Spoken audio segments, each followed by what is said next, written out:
기도하도록 하겠습니다. 나는 전능하신 아버지 하나님 천지의 창조주를 믿습니다. 나는 그의 유일하신 아들 우리 주 예수 그리스도를 믿습니다.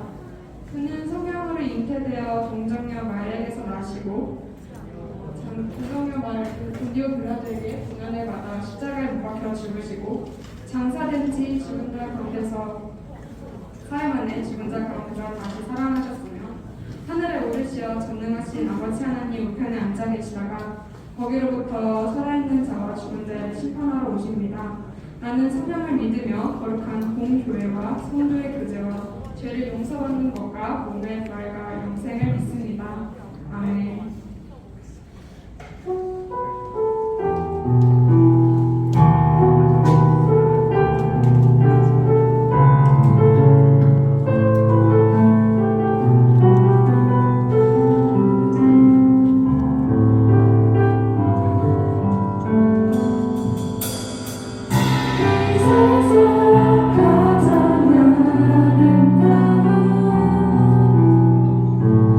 순종해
우리 모두 이것을 생각하면서 푸른 마르고라는 찬양 부르도록 하겠습니다.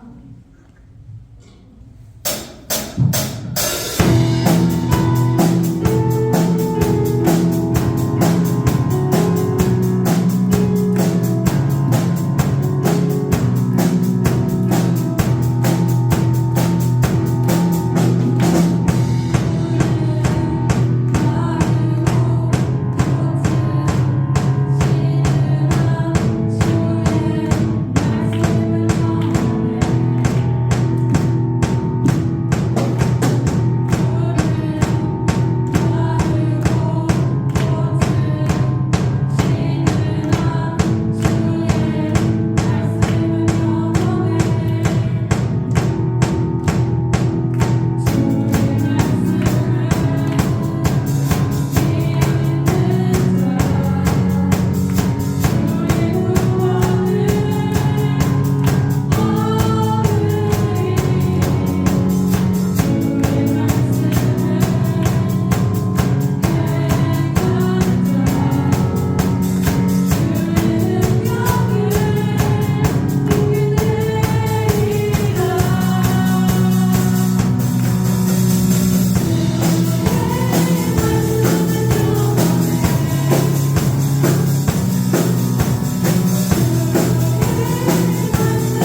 모두 주님을 생각하면서 마지막 찬양 부르도록 하겠습니다.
지난 한 주도 지켜주시고 오늘 이 시간 예배 자리에 나오게 하심에 감사드립니다.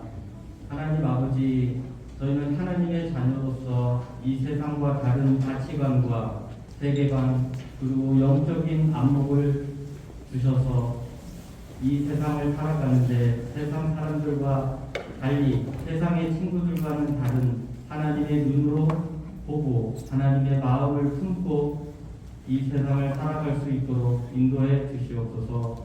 그렇게 살아갈 수 있도록 저희 부족한 저희에게 힘을 주시고 매일 한 장씩 성경을 읽고 최소한 1분씩이라도 기도하게 하셔서 이 세상을 나 자신만을 위해서가 아니라 주위 이웃과 친구들을 위해서 살아가게 하옵소서. 이제 말씀을 듣겠습니다. 말씀을 전하시는 전도사님을 축복해 주시고 저에게 들을 마음과 귀를 허락해 주시옵소서. 예수님의 이름으로 기도드립니다. 아멘.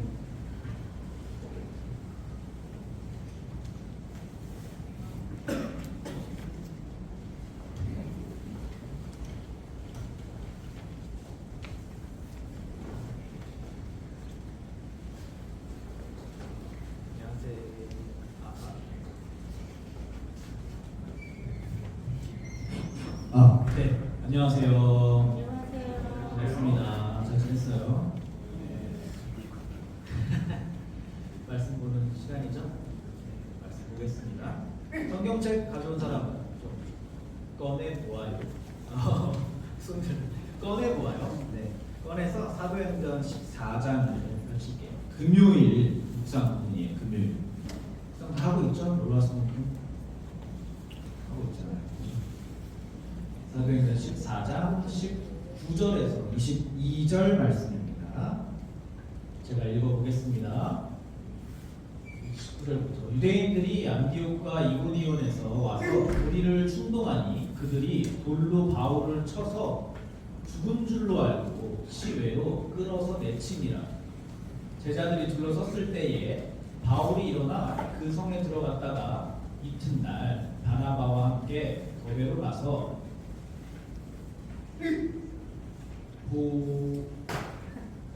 복음을 그 성에서 전하여 많은 사람을 제자로 삼고 루스드라와 이고니온과 안디옥으로 돌아가서 제자들의 마음을 굳게 하여 이 믿음에 머물러 있으라 권하고 또 우리가 하나님 나라에 들어가려면 많은 환난을 겪어야 할 것이다.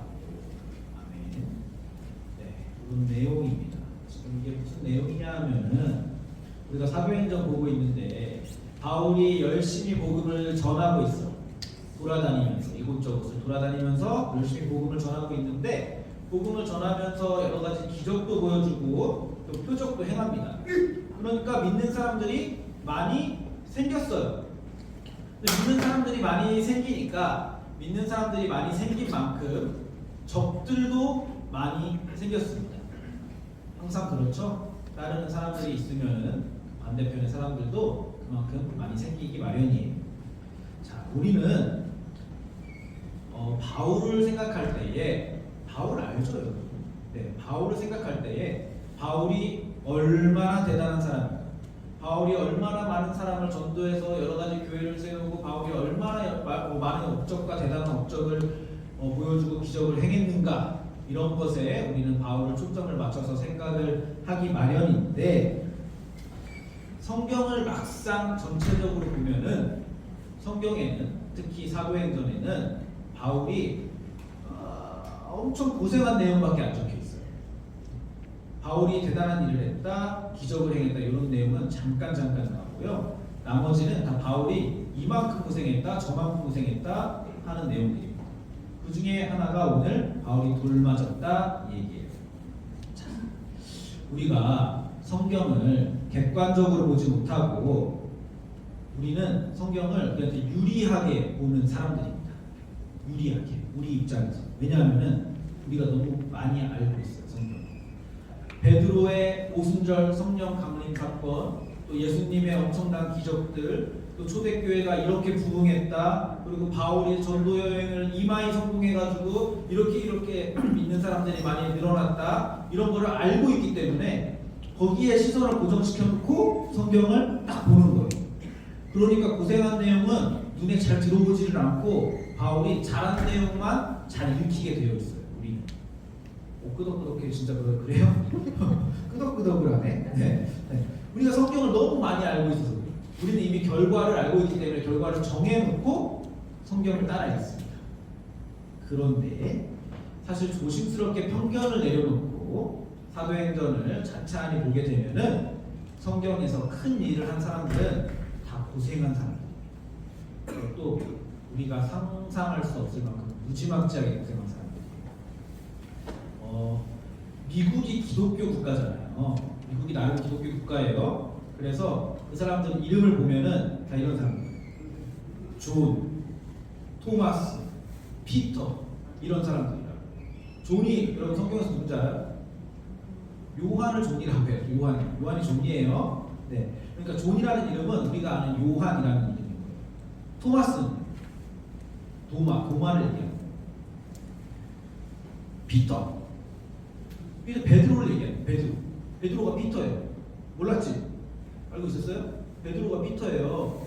그리고 마르코 이런 미국 이름들. 걔네들은 다 기독교 국가라 가지고 성경 인물들을 따다가 이름을 갖다 붙인 거예요.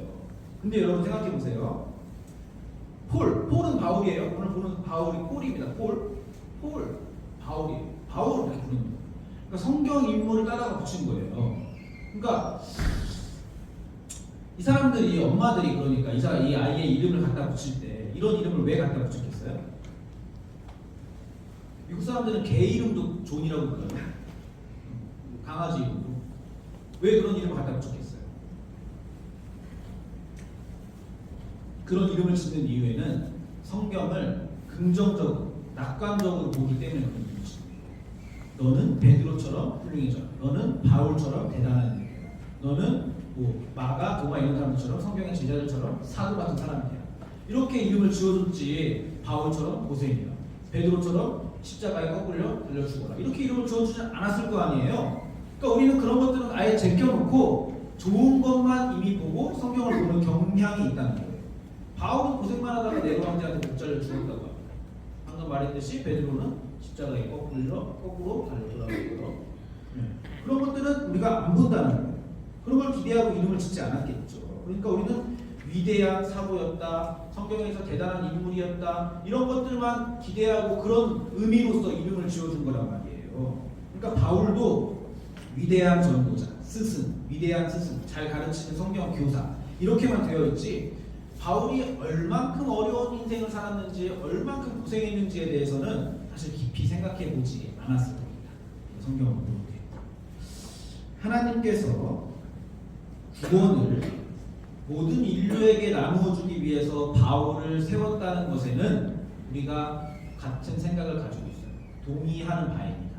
당연히 그렇죠. 그렇지만 하나님이 그 바울을 쓰실 때에 어떤 스타일로 일하셨는지, 어떤 방식과 과정을 통해서 바울을 만드셨는지에 대해서는 우리가 이해하는 것, 하나님이 일하시는 스타일에는 조금 커다란 갭이 있는 것 같아요.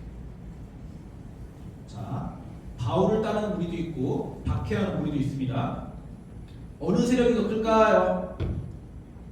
바울을 따르는 세력이 있고 바울을 괴롭히는 사람들이 있습니다. 누가 더 큰 세력이에요? 네? 박해하는 세력이 훨 큽니다. 박해하는 세력이 헐백 큽니다. 비교할 수 없습니다. 오늘 사람들이 모여있는 장소에서, 공공장소잖아, 이곳에서 누군가를 돌로 쳐 죽였다는 것은 당시 전체적인 사회 분위기가 어느 정도 그것을 용납했다, 바울을 박해하고 바울한테 돌을 던지는 그런 분위기였다, 이렇게 생각하시면 돼요. 그러니까 다 같이 돌을 던진 거죠. 그래서 쳐 죽일 만큼 죽진 않았지만 그 정도로 돌을 던졌을 수 있을 겁니다. 그러니까 사도행전은 바로 이런 환경, 그런 분위기 속에서 진행되고 있다는 것을 우리가 묵상할 때 조금 인식을 하고 묵상을 했으면 좋겠어요. 자, 바울을 나의 종으로 쓰겠다, 하나님이 바울을 나의 종으로 쓰겠다라고 처음에 사도행전 9장에서 아나니아한테 바울을 쓰겠다, 그 사람한테 가가지고 얘기해라 라고 얘기했을 때 하나님이 바울을 어떻게 소개하냐면 이렇게 소개합니다. 좀 띄워주시죠. 너무 작네. 보여요? 제가 읽어볼게요. 사도행전 9장 전에 거네. 이거 14장인데 9장이 없나요?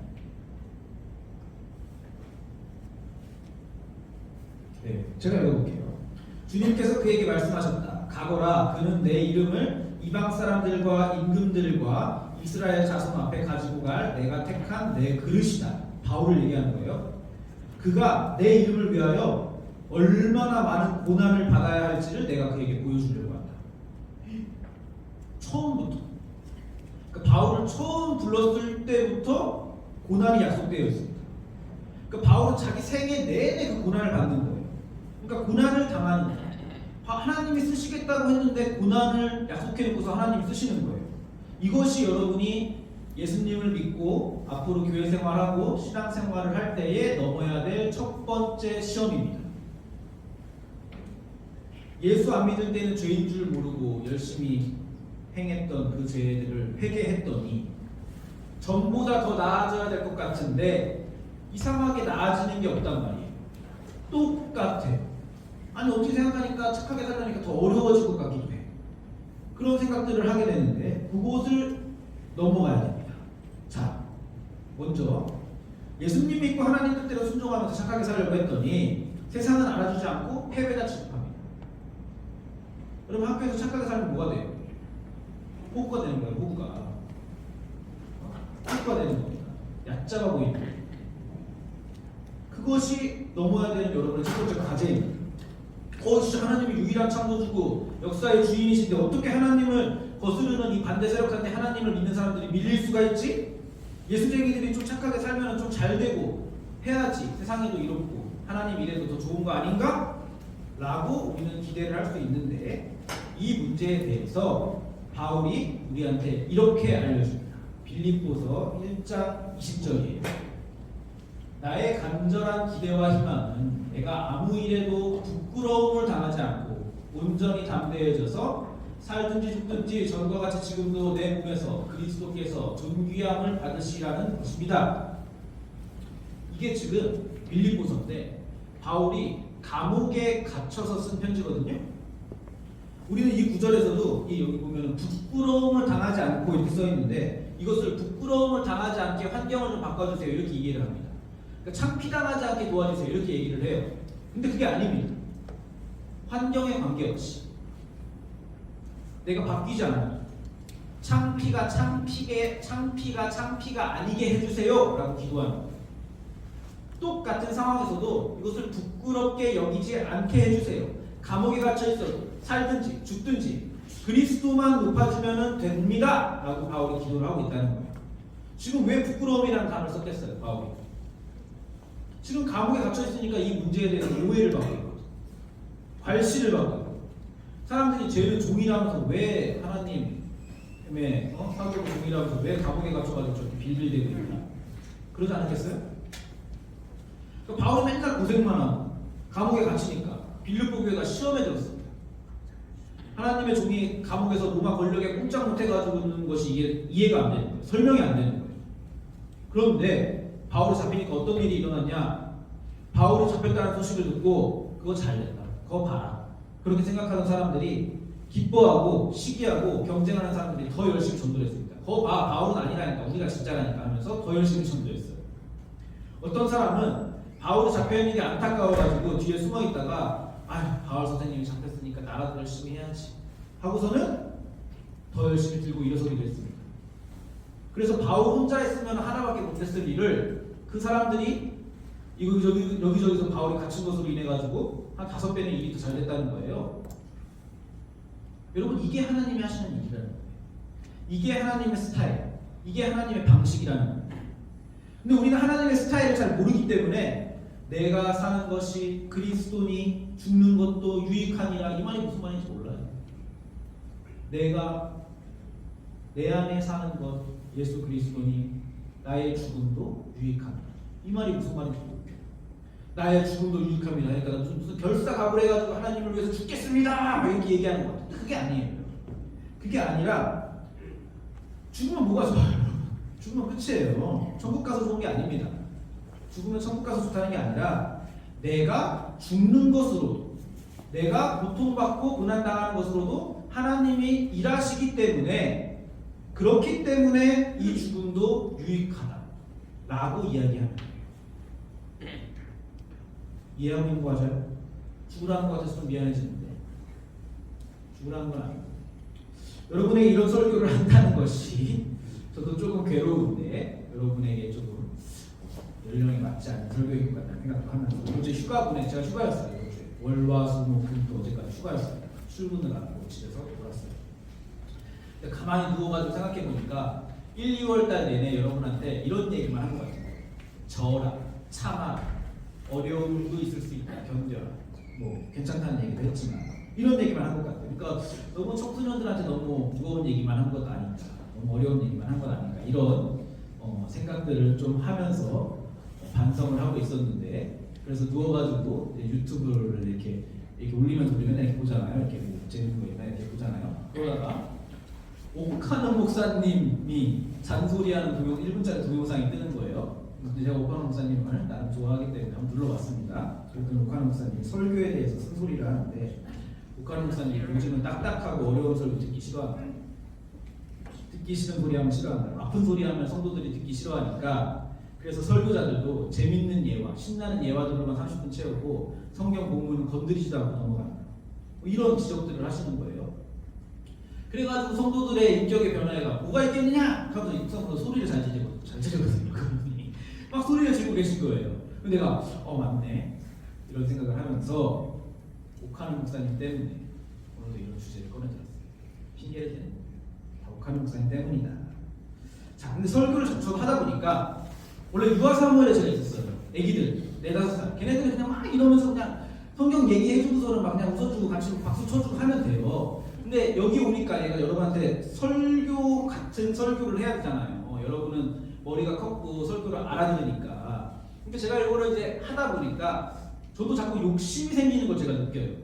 여러분에게 더 알려주고 싶고 뭔가 더 깊은 것, 조금 더 나아가서 알려주고 싶은 욕심이 생기는 거예요. 그래서 어려워집니다. 미안합니다. 그것이 미안한데 그럼에도 불구하고 여러분이 제 설교를 듣고 심각해졌으면 좋겠어요. 여러분이 나갈 때 너무 은혜롭다 오늘 설교, 너무 좋았어 이러고 가는 것이 제일 두렵습니다. 무슨 말인지 알아요? 이러고 가는 것이 제일 두렵습니다. 너무 은혜롭다 이러고 안 갔으면 좋겠어요. 다 이해 못해야 정상입니다.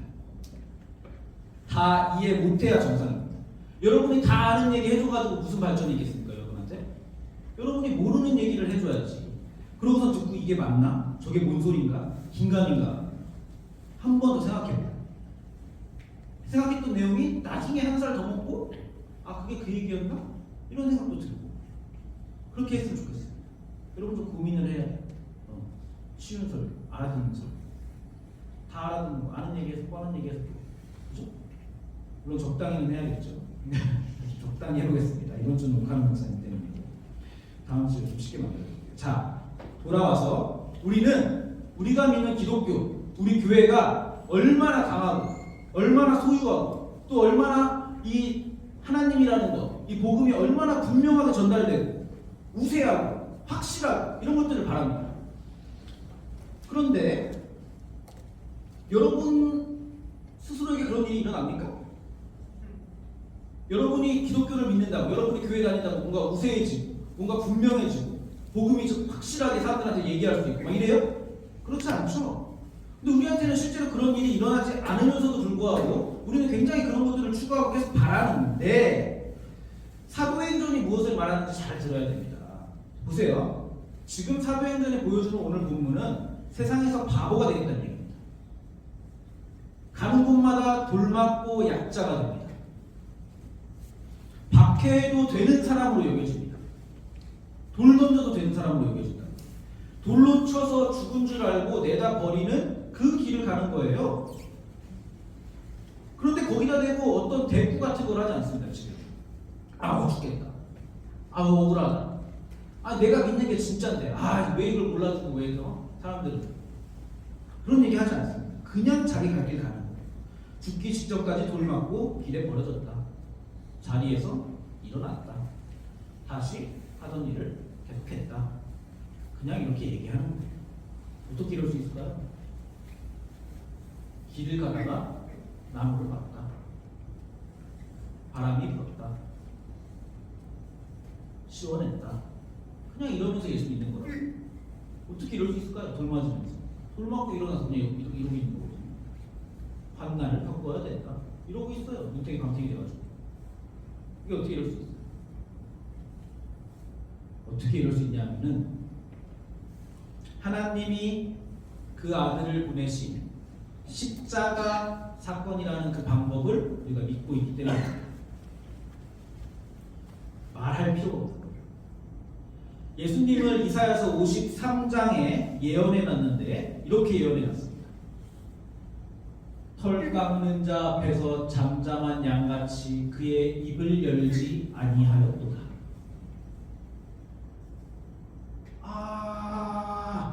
나한테 왜 이래? 이런 얘기 하잖아요. 하나님의 종으로 사는 모습, 하나님의 자녀로 사는 모습이 이런 겁니다. 입을 열지 않습니다. 오해받고 억울하고 힘들고 부족하고 원하지 않는 일 당하고 그런데도 불구하고 막 보란듯이 시원한 모습을 보여주고 싶은데 그러지도 못하고 이런 모습인 거예요.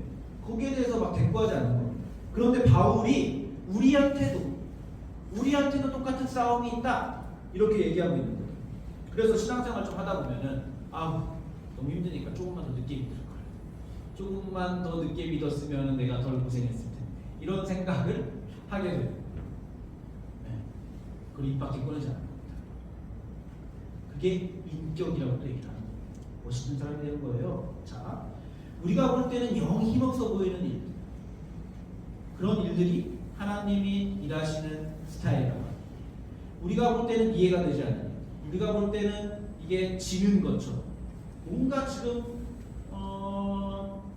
내리막처럼 보이는 이런 일들이 하나님이 일하시는 방식이라는 거예요. 예수님의 십자가 사건으로 일하셨기 때문에. 예수님의 십자가 사건이 죽었잖아. 십자가에 달려있어. 밖에서 봤을 때는 진 거잖아요. 완전히 진 거잖아요. 근데 그걸로 일하시는 거예요. 고난과 오해 속에서. 십자가라는 고난과 오해 속에서 일하시는 거예요. 그러니까 우리도 그거를 알면은 하나님이 이걸 통해서 일하시는구나라는 걸 알면은 우리도 억울한 것을 참을 수가 있어요. 아니 무슨 있어요.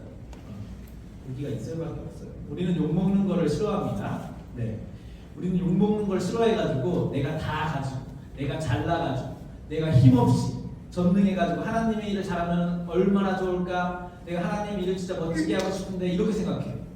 그래가지고 돈 많이 벌어서 공부 열심히 해서 성공해가지고 보란듯이 헌금 빠방하게 내고 이 헌금으로 하나님 제대로 섬기고 선교지 가가지고 우물 딱 파주고 학교 빡 지어주고 내가 하나님을 크게 하고 싶잖아요. 그쵸? 근데 하나님이 걷다 대고 너 쉽게 갈 생각하지 말라고 하시는 거예요. 어딜 가면 쉽게 믿으려고? 환난을 겪어야 할 것이다. 하나님 나라에 들어가야 돼. 근데 다 신앙생활 쉽게 하고 싶은 욕심인 줄 아셔야 됩니다. 여러분이 전능하고 흠없고 훌륭하지 않아도 됩니다. 물론 그렇다고 나태하고 게을르고 막 이렇게 해도 된다는 건 아니에요. 그러라는 얘기가 아니에요. 네, 우리는 멋있게 살고 싶고 훌륭하고 싶습니다. 심지어 교회들도 예수 잘 믿으면은 그렇게 된다고 가르쳐요, 많이들. 근데 성경을 보니까 하나님은 그렇게 안 하시네요. 여러분, 성경에서 최고로 훌륭하고 위대하신 분은 누구십니까? 예수님이죠, 당연히. 성경에서 최고로 훌륭하신 분은. 그럼 예수님이 뭘 하셨는지, 예수님이 어떻게 억울함을 감수하셨는지, 예수님이 뭘 감수하고 뭘 끌어안고서는 그냥 말없이 오해받으셨는지를 봐야 되는 거예요. 그리고 우리도 그렇게 살라고 예수님이 말씀하시는 거예요. 이것이 사도행전의 핵심입니다. 그리고 우리도 그 인생을 가라고 요구를 받고 있는 거죠. 자, 여러분, 억울하고 분하고 오해받으면서 예수님 믿을 수 있겠어요? 자신이 없어요? 여러분, 세상에서 패배자라고 손가락질하면 예수님 안 믿을 겁니까? 네. 오! 솔직해서 좋네. 네. 맞아요. 우리는 안 믿을 거예요 아마. 네. 그래서 성경에 써놓는 거예요. 그래서 성경이 이해시키는 거예요. 하나님의 방식을 이해하지 못하면은 이거를 계속 오해하게 된다고. 이 손가락질을 견딜 수가 없다고. 자신이 없죠. 자신이 없다면 정상, 매우 정상입니다. 그러니까 여러분이 지금 아무리 결심을 세게 해도 어려워. 이거는 결심을 강하게 하고 이런 거하고 상관이 없어요. 우리의 열심으로 할 수 있는 일이 아니에요. 혜준이 말이 정확해요. 우리가 할 수 없어요. 하나님께 도와달라고 간구하세요. 네, 하나님이 해주셔야 돼요. 우리는 할 수 없습니다. 예수 믿는 것은 결심보다 더 큰 거예요. 내가 결심했기 때문에, 내가 쉽게 믿었기 때문에 그런 게 아닙니다. 예수 믿는다는 것은 하나님께 붙잡혔다는 걸 알고 놓지 말아달라고 간구하는 거예요. 하나님이 나를 붙잡았는데 하나님 제발 나 놓지 마세요. 제가 자꾸 도망가려고 하는데 저도 모르게 이것 좀 놓지 말아주세요. 이렇게 매달려 있는 것, 아슬아슬하게 매달려 있는 것, 이것이 예수 믿는 것입니다. 하나님 조금만 천천히 가주세요. 바지가랑 붙잡아. 저 너무 힘들어요. 이렇게 하는 거예요.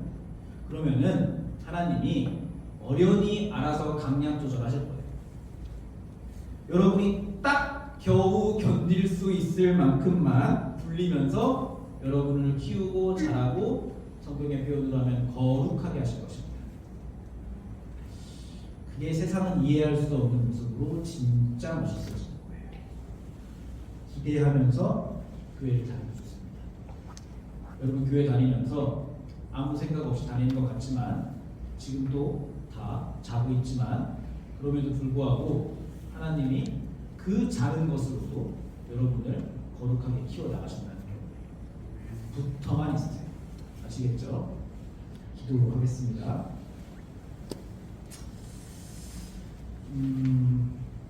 하나님 아버지, 예수 믿는다는 것이 참 만만치 않은 것 같습니다. 하나님의 일하심이 우리는 잘 이해가 되지 않아서 불만도 생깁니다. 너무 많이 기다려야 하고 또 어렵습니다. 그럼에도 불구하고 어느 날 돌아보면 하나님이 우리의 실패와 부족함으로도 일하셨고 또 고난을 통해서 우리를 길러 오셨음을 우리가 확인할 수 있습니다. 그것 보여주시는 것도 참 감사합니다. 하나님의 크심, 하나님의 거룩하심, 하나님의 신실하심을 우리가 더욱 발견하게 해주시고 그래서 바울로 증거한 그 삶이 얼마나 위대한 삶인지 예수님 안에서 이루신 구원이 무엇인지 우리가 바르게 알게 하셔서 우리의 복된 인생을 감당할 믿음을 주옵소서. 예수님의 이름으로 기도드립니다. 자, 공무원 시간이죠? 여러분 예물 하나님께 올려드리겠습니다. 같이 찬양할까요?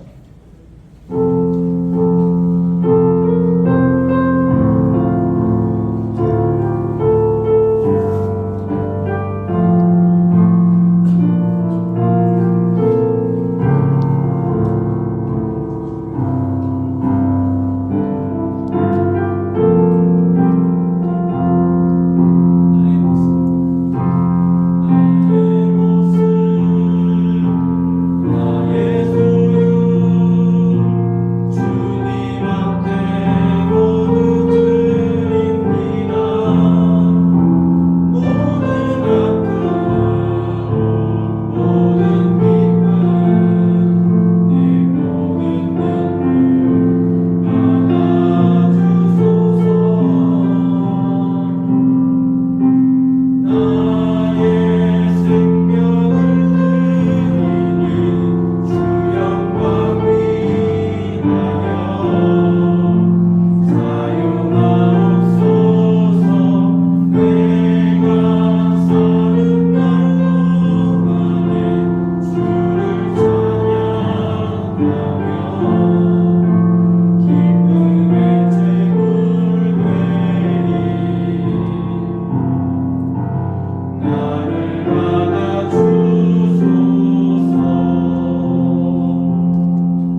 것이 다 하나님 것이고 모든 것이 다 하나님으로 말미암아 우리가 얻은 것이지만 이렇게 조금 띄어서 그 모든 것이 하나님의 것이라는 것 신앙으로 고백합니다. 하나님 이 신앙 고백 예배로 잘 받아주시고 우리가 하나님의 것임도 우리 스스로도 잘 깨닫고 우리가 하나님의 것이라는 것을 하나님께 고백하니 하나님 이것 또한 우리의 찬양과 기도로 받아 주옵소서. 주님의 이름으로 기도드립니다. 주기도문으로 예배를 마치겠습니다. 하늘에 계신 우리 아버지의 이름을 거룩하게 하시며 아버지의 나라가 오게 하시며 아버지의 뜻이 하늘에서 같이 땅에서도 이루어지게 하소서.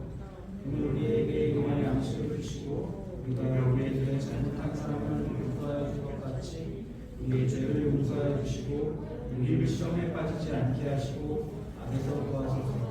나라와 권위와 영광이 영원히 아버지의 것입니다. 네, 예배를 마쳤고요.